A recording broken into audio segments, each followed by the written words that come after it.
Emma Hartley did what everyone in a small town dreams of doing. She got out. As a highly driven journalist in Chicago, she successfully put Maple Hollow in her rear-view mirror. On the vertical axis, her career trajectory climbs sharply over time. But tracking her internal fulfillment tells a different story.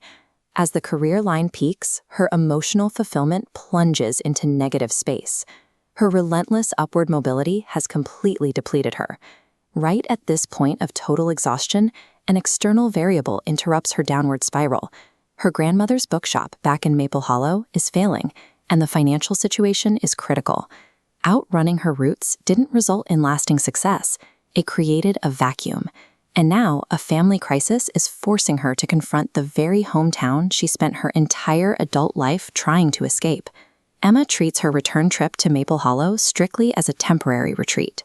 She is driving back to solve a logistical problem, completely insulated from any sense of nostalgia. The bookshop itself is in dire shape. Dust coats the shelves, the inventory is a mess, and the walls reflect quiet decay. She approaches this mess with a clinical, city-minded objective. Her plan is to audit the inventory, fix the failing financial metrics, and pack her bags for Chicago the second the ledger balances. She treats her family's most intimate legacy like a cold corporate assignment. What she doesn't realize is that the store is completely wired with emotional landmines, and she is walking right into them. While Emma spent her life in constant kinetic motion, a local cafe owner named Noah Callahan has remained entirely static. He is the quiet, anchored counterpart to her burnout. Noah has been secretly in love with Emma since they were 17 years old. Unlike her, he stayed behind in Maple Hollow, waiting. Over 13 years, this timeline maps hundreds of clandestine messages Noah hid inside the shop. Leaving notes was a risk-free way to express hope. He amassed this data, trapping his unsaid feelings within the rigid confines of a single building. While Emma ran away to escape her emptiness, Noah buried his love inside the exact building she has just returned to dismantle. The failing bookshop acts as a gravitational center. It creates a state of forced convergence, trapping both characters in its orbit. Emma's sudden arrival flips a switch in Noah. He transitions from passive waiting to active defense, determined to ensure she doesn't disappear on him a second time. As Emma begins her clinical audit of the inventory, pulling books from shelves to check their condition, her business rescue systematically uncovers Noah's hidden artifacts.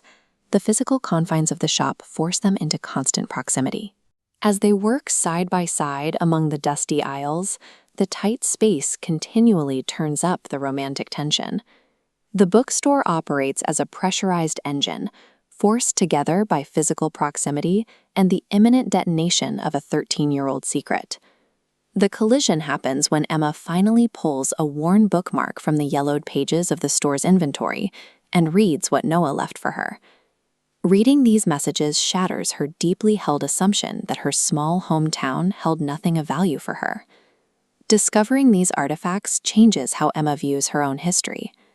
The hollow depletion she felt in Chicago came from chasing external metrics that provided no connection. Seeing 13 years of documented devotion gives her a sense of purpose that her journalism career failed to provide. At the same time, it breaks Noah's 13-year stasis. His decades of quiet, unrequited help materialize into an actual relationship. The eventual survival and revitalization of the bookshop naturally follow.